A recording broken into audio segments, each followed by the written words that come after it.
Avant que la nuit n'invente la peur, le monde n'était qu'un rugissement sourd. Les dragons lacéraient le ciel de leurs serments de flammes, les Amazones chuchotaient aux arbres leurs chants de guerre, et les hommes, encore sans mémoire, étaient à peine des éclats d'étincelles dans l'obscurité. Mais un soir, le ciel vacilla. Un pacte secret fut brisé. Une Amazone s'unit au roi des dragons, et du fracas de cet amour interdit, naquit une chimère.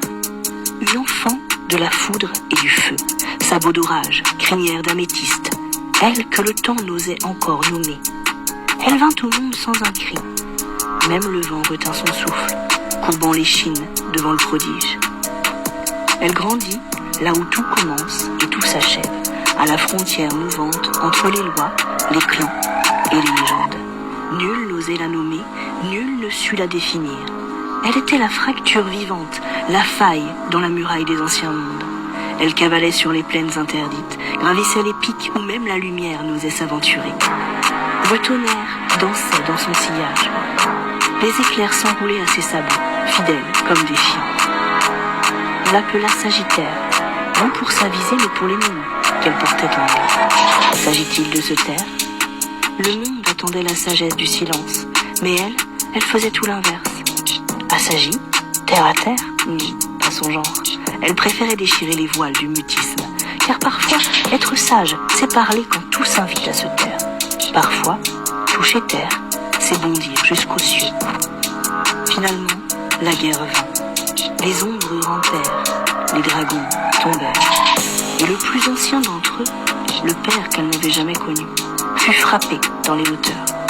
Avant de mourir, il arracha ses propres ailes et dans un dernier souffle, les laissa tomber vers elle. Voler, ce n'est pas fuir, c'est s'élever pour viser plus juste.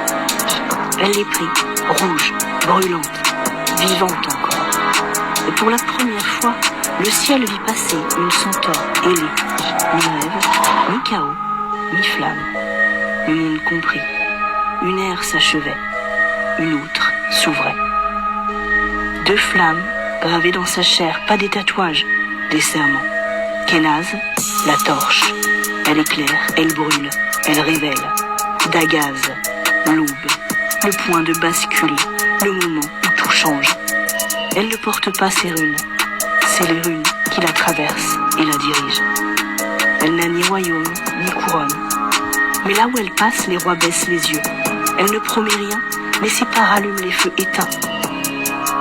Son arc est tendu vers l'invisible. Ses flèches ne touchent pas les corps. Elle frappe l'âme, là où ça résiste, là où ça attend. Elle est la question que tu fuis et la vérité que tu portes déjà. Une nuit, elle a parlé au ciel.